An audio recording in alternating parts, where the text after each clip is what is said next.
تقریباً 90 سال کے بعد مسلمانوں کو ایک اور بار پھر عیسائیوں سے چھین کر بیت المقدس دینے والا فاتح سلطان صلاح الدین ایوبی کی ساری زندگی بے شمار تاریخی فتوحات سے بھری پڑی ہے۔ صلاح الدین ایوبی کی زندگی کے بے شمار واقعات آج بھی تاریخی کتابوں میں درج ہیں۔ ان میں سے ایک صلاح الدین ایوبی کا خط کافی مشہور ہوا، جس کا ذکر داستان ایمان فروش کی اور دوسری کتابوں میں موجود ہے۔ وہ خط کچھ اس طرح تھا: تم پرندوں سے دل بلایا کرو۔ سپاہ گری اس شخص کے لیے ایک خطرناک کھیل ہے جو عورت اور شراب کا دلدادہ ہو۔ ناظرین، یہ تاریخی الفاظ سلطان صلاح الدین ایوبی نے اپنے چچزاد بھائی خلیفہ الصالح کے ایک امیر سیف الدین کو لکھے تھے۔ ان دونوں نے صلیبیوں یعنی عیسائیوں کی مدد کی اور انہیں ہیرے اور جواہرات کا لالچ دیا اور صلاح الدین ایوبی کو شکست دینے کی سازش کی تھی۔ ناظرین، دراصل نور الدین زنگی کی وفات کے بعد گمشتکین، جو کہ نور الدین زنگی کی فوج کا ایک کیپٹن تھا اور سیف الدین کا چچزاد بھائی تھا، وہ اپنے بیٹے کا کنٹرول سنبھالنے کے لیے دمشق گیا۔ لیکن دوسری طرف دمشق اس کے اس وقت کے امراء جو گمشتکین کی بڑھتی ہوئی طاقت سے پریشان تھے، لہٰذا انہوں نے اس دور میں سیف الدین کو ان کے شہر کی پیشکش کی۔ لیکن چونکہ سیف الدین موصل کو واپس لینے میں مصروف تھا، لہٰذا دمشق کو صلاح الدین ایوبی کے حوالے کر دیا۔ اس کے بعد جب صلاح الدین ایوبی نے شام کا کنٹرول سنبھال لیا، لیکن سیف الدین حلب پر قبضہ کرنا چاہتا تھا، لہٰذا اس نے اپنے بھائی عزیر الدین محسود کو صلاح الدین سے لڑنے کے لیے ایک فوج کے سربراہ کے پاس بھیجا، جس کی وجہ سے صلاح الدین اور ان کے درمیان ایک جنگ ہوئی۔ لیکن اس جنگ میں سیف الدین کو بری شکست ہوئی۔ شکست کے بعد سیف الدین اپنا مال و متاع چھوڑ کر بھاگ گیا۔ اس کے ذاتی خیمہ گاہ سے رنگ برنگی پرندے، حسین اور جوان رقصائیں اور گانے والیاں ساز اور سازندے اور شراب کے مٹکے برآمد ہوئے۔ فتح کے بعد سلطان صلاح الدین ایوبی نے پرندے اور گانے والیوں کو آزاد کر دیا اور اس جگہ کا امیر یعنی سیف الدین کو ایک خط لکھا کہ تم دونوں نے کفار کی پشت پناہی کر کے ان کے ہاتھوں میرا نام و نشان مٹانے کی ناپاک کوشش کی ہے، مگر یہ نہ سوچا کہ تمہاری یہ ناپاک کوششیں عالم اسلام کا بھی نام و نشان مٹا سکتی تھی۔ تم اگر مجھ سے حسد کرتے ہو تو مجھے قتل کرا دیا ہوتا۔ تم مجھ پر 2 قاتلانہ حملے کرا چکے ہو، دونوں ناکام ہوئے۔ اب ایک اور کوشش کر کے دیکھ لو، ہو سکتا ہے کہ کامیاب ہو جاؤ۔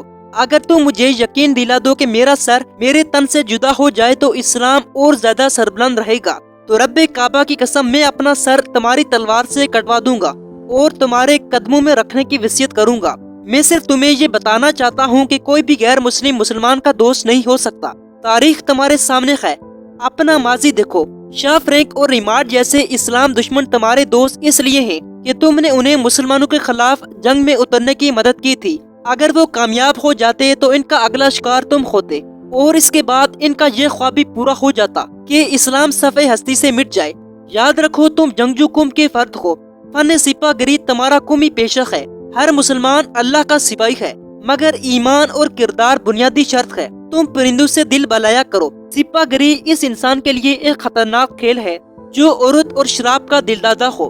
میں تم سے درخواست کرتا ہوں کہ میرے ساتھ تعاون کرو اور میرے ساتھ جہاد میں شریک ہو جاؤ۔ اگر یہ نہیں کر سکتے تو میری مخالفت سے باز آ جاؤ، میں تمہیں کوئی سزا نہیں دوں گا۔ اللہ تمہارے گناہ معاف کرے۔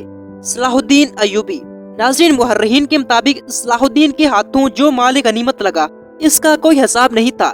جنگی قیدی بھی بے انداز تھے۔ سلطان صلاح الدین ایوبی نے مال غنیمت 3 حصوں میں تقسیم کیا۔ ایک حصہ جنگی قیدیوں میں تقسیم کر کے ان کو رہا کر دیا، جبکہ دوسرا حصہ اپنے سپاہیوں اور غربا میں تقسیم کیا اور تیسرا حصہ مدرسہ نظام الملک کو دے دیا۔ کہا جاتا ہے کہ سلطان صلاح الدین ایوبی نے اسی مدرسے سے اپنی تعلیم حاصل کی تھی۔ بہرحال انہوں نے مال غنیمت میں نہ خود کچھ رکھا اور نہ اپنے کسی جنرل کو کچھ دیا، لیکن اس سے پہلے حسن بن سبا کے پر اسرار فرقے صلاح الدین ایوبی پر تقریباً 2 بار حملہ کر چکے تھے۔ ناظرین، حسن بن سبا کے بارے میں نے ایک ویڈیو پہلے ہی اپنے چینل پر اپلوڈ کی ہے۔ اگر آپ اس ویڈیو کو دیکھنا چاہتے ہیں تو ڈسکرپشن میں دیے گئے لنک پر کلک کر کے بھی دیکھ سکتے ہیں۔ بہرحال مختصراً حسن بن سبا فرعون صفت انسان تھا۔ اس نے صلاح الدین ایوبی پر کئی بار حملے کیے، لیکن اللہ تعالیٰ نے سلطان صلاح الدین ایوبی کو محفوظ رکھا۔ لیکن تیسرے حملے میں سلطان صلاح الدین ایوبی بال بال بچ گئے۔ دراصل ہوا کہ چونکہ جب سلطان صلاح الدین ایوبی نے سیف الدین کو بری طرح شکست دی تو یہ شخص شکست کے بعد بھی باز نہ آیا اور حسن بن سبا کے ساتھ مل کر یہ سلطان صلاح الدین ایوبی کے جان کے پیچھے پڑ گیا۔ حسن بن سبا نے اس کام کے لیے ایک باقاعدہ ایک پورا گروہ تیار کیا تھا۔ اس گروہ کے لوگ نہایت ہی چلاک اور شاطر تھے۔ یہ لوگ بیس بدل کر بڑے بڑے جرنیلوں کے باڈی گارڈ بن جاتے تھے اور جب کوئی پراسرار طریقے سے قتل ہو جاتا تو قاتلوں کا سراغ ہی نہیں مل پاتا۔ یہ لوگ سیاسی قتل کے ماہر تھے اور زہر پلانے میں بھی ماہر تھے جو حسین لڑکیوں کے ہاتھوں شراب میں دیا جاتا تھا۔ ناظرین، بہت مدت تک یہ فرقے اسی مقصد کے لیے استعمال ہوتے تھے۔ اس کے پیروکار فدائی کہلاتے تھے۔ سلطان صلاح الدین ایوبی کو چونکہ نہ تو لڑکیوں سے دھوکہ دیا جا سکتا تھا اور نہ ہی شراب سے، ان کو قتل کرنے کا یہی طریقہ تھا کہ گویا ان پر قاتلانہ حملہ کیا جائے۔ ان کے محافظوں کی موجودگی میں ان پر حملہ نہیں کیا جا سکتا تھا، جس کی وجہ سے 2 حملے پہلے ہی ناکام ہو چکے تھے۔ اب جبکہ سلطان کو یہ توقع تھی کہ اس کا چچزاد بھائی الصالح اور امیر سیف الدین شکست کھا کر توبہ کر چکے ہوں گے، مگر وہ پھر بھی باز نہ آئے۔ انہوں نے انتقام کی ایک اور کوشش کی۔ صلاح الدین ایوبی نے اس فتح کا جشن منانے کی بجائے حملے جاری رکھے اور 3 قصبوں کو قبضے میں لیا۔ ان میں غازہ کا مشہور قصبہ بھی تھا۔ اسی قصبے کے آس پاس ایک روز سلطان صلاح الدین ایوبی امیر جاؤ الاسدی کے خیمے میں دوپہر کے وقت غنودگی کے عالم میں سستا رہے تھے۔ خوش قسمتی سے سلطان صلاح الدین ایوبی نے اس وقت وہ پگڑی نہیں اتاری تھی جو میدان جنگ میں سلطان صلاح الدین ایوبی کے سر پر گرمی کی شدت اور دشمن کی تلوار سے بچا کر رکھتی تھی۔ اس وقت خیمے کے باہر ان کے محافظوں کا بھی دستہ موجود تھا جو ہر وقت چوکس تھا، لیکن اس دستے کا کمانڈر ذرا سی دیر کے لیے وہاں سے چلا گیا۔ اس کے جانے کے بعد ہی ایک محافظ نے سلطان صلاح الدین ایوبی کے خیمے میں جھانکا اور دیکھا کہ سلطان صلاح الدین ایوبی کی آنکھیں بند تھی اور سلطان صلاح الدین ایوبی پیٹھ کے بل لیٹے ہوئے ہیں۔ اس کے بعد اس محافظ نے باڈی گارڈز کی طرف دیکھا۔ ان میں سے 3-4 باڈی گارڈز نے اس کی طرف دیکھا۔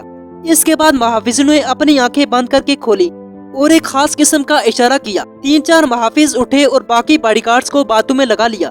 اس کے بعد ایک محافظ خیمے میں چلا گیا اور اپنا خنجر کمر سے نکال کر دبے پاؤں چلنے لگا، اور جب وہ قریب پہنچا تو پھر چیتے کی طرح سوئے سلطان صلاح الدین ایوبی ایک دم اٹھ کھڑے ہوئے۔ اس کا خنجر والا ہاتھ اوپر اٹھایا، مگر ہوا یوں کہ خنجر سلطان کی پگڑی کے بلائی حصے میں اتر گیا اور تقریباً سر بال برابر جتنا دور رہا۔ چونکہ سلطان صلاح الدین ایوبی پر پہلے بھی 2 حملے ہو چکے تھے، لہذا سلطان نے یہ اظہار نہیں ہونے دیا کہ حملہ آور خود اس کے باڈی گارڈز کے وردیوں میں تھے۔ بہرحال اس کے بعد سلطان صلاح الدین ایوبی نے اپنا وقت ضائع نہیں کیا۔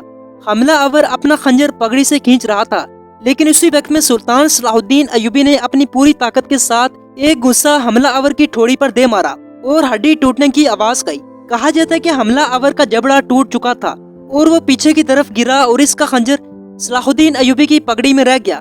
اس کے بعد سلطان صلاح الدین ایوبی نے اپنا خنجر نکال لیا تھا۔ اتنے میں 2 محافظ اندر آئے اور ان کے ہاتھوں میں تلواریں تھیں، جس پر سلطان صلاح الدین ایوبی نے کہا کہ اسے زندہ پکڑو، لیکن یہ دونوں محافظ سلطان صلاح الدین ایوبی پر ہی ٹوٹ پڑے۔ سلطان صلاح الدین ایوبی نے ایک خنجر سے 2 تلواروں کا مقابلہ کیا۔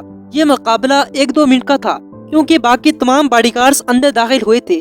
سلطان صلاح الدین ایوبی یہ دیکھ کر بڑے حیران تھے کہ ان کے باڈی گارڈز 2 حصوں میں تقسیم ہو کر آپس میں لڑ رہے ہیں، اور انہیں معلوم ہو گیا کہ ان کا اصل دوست کون اور دشمن کون ہے۔ اسی لڑائی کے دوران باڈی گارڈز میں چند باڈی گارڈز مارے گئے اور کچھ زخمی ہوئے، لیکن بعد میں جب ان باڈی گارڈز کی انویسٹیگیشن کی گئی تو معلوم ہوا کہ جو دستہ صلاح الدین ایوبی نے اپنی حفاظت کے لیے مامور کیا تھا، اس میں سے 7 فدائی تھے جو صلاح الدین ایوبی کو قتل کرنا چاہتے تھے۔